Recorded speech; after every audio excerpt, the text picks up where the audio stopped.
Okay, in section 7.5, we're going to look at some applications from science. We're really only going to look at one, and that's finding work done by a force. So, first of all, work is our force times our distance. So, force times distance. And if force is a constant, all we have to do is multiply.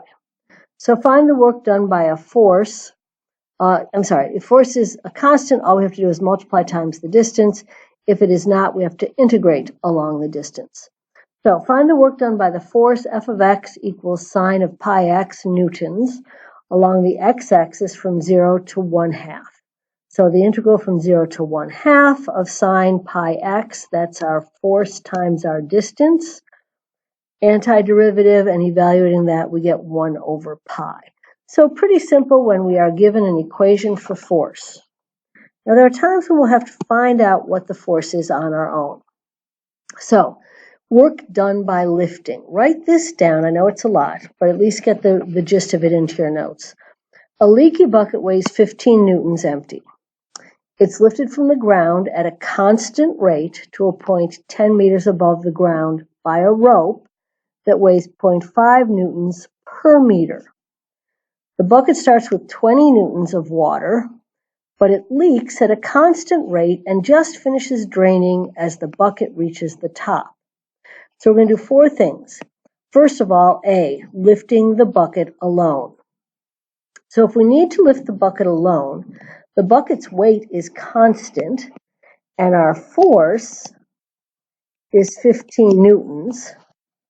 So the work is our force needed to move the bucket times the distance, which in this case is 15 newtons times the distance of 10 meters, which gives us 150 Newton meters, which are joules.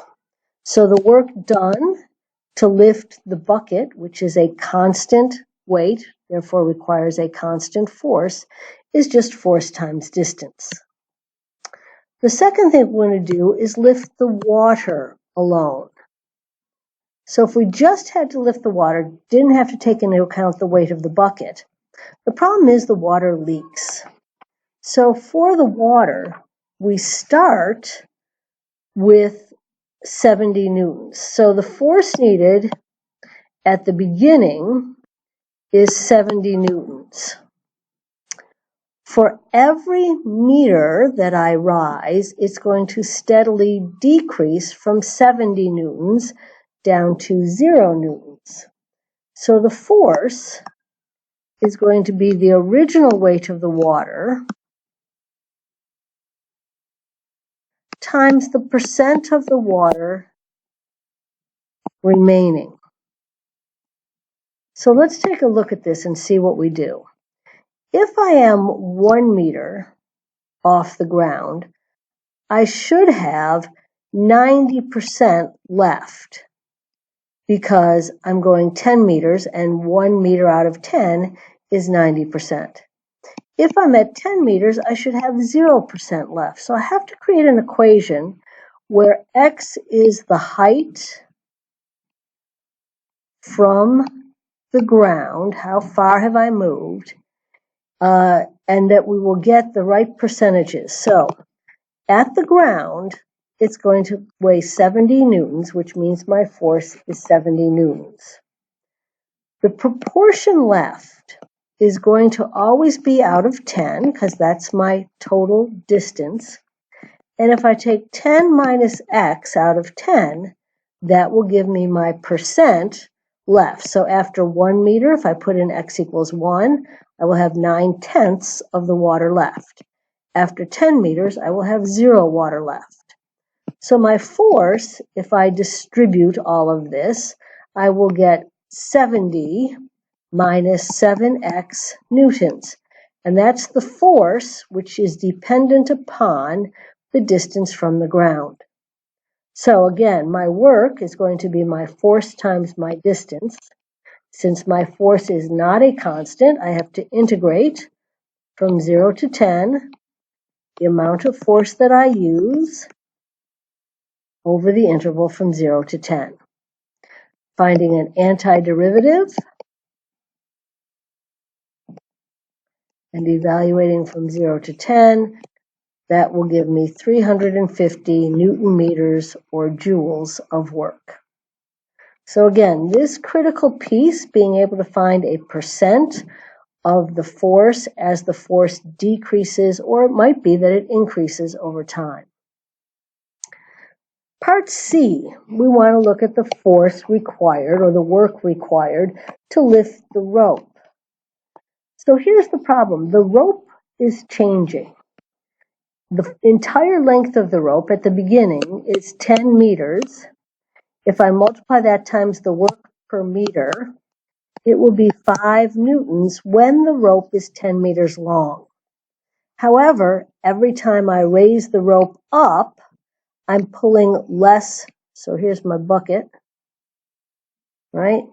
And as I lift this up, the length of rope that I need to lift is decreasing.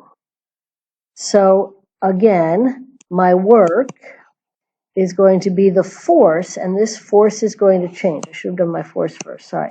So the force is going to start with 0.5 per meter. The number of meters is going to be 10 minus the number of meters I have already lifted it. So this is my force. It's a linear function in this case, because as I lift the rope up, I decrease it by 1 meter every time I move until I have 0 rope left and the rope and the bucket is at the top. So my work is the integral from 0 to 10 of the force, which I've already said is this. If I multiply that out, I get 5 minus, 0.5 times 10 minus x dx.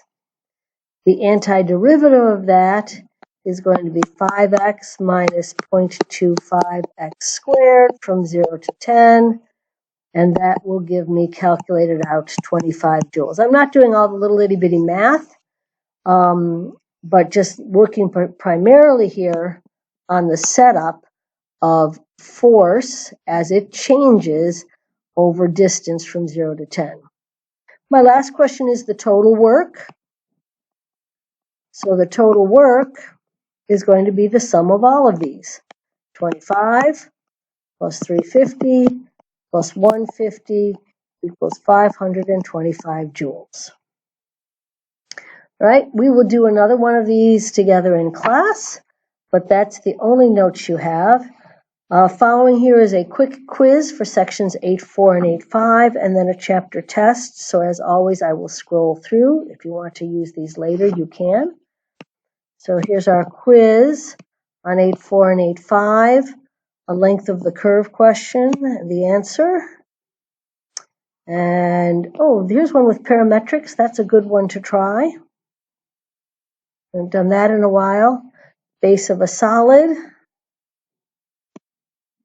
And a chapter test for you. I'm going to eliminate a couple of these because there are things that we did not do in this last section. 1, 2, and 3 are all good. 4 should be good. 5, we did not work on springs. 6, we did not work on force against a plate. 7 is good. And 8 is not good. We are not going to do that one either. And so then here are your solutions. Okay.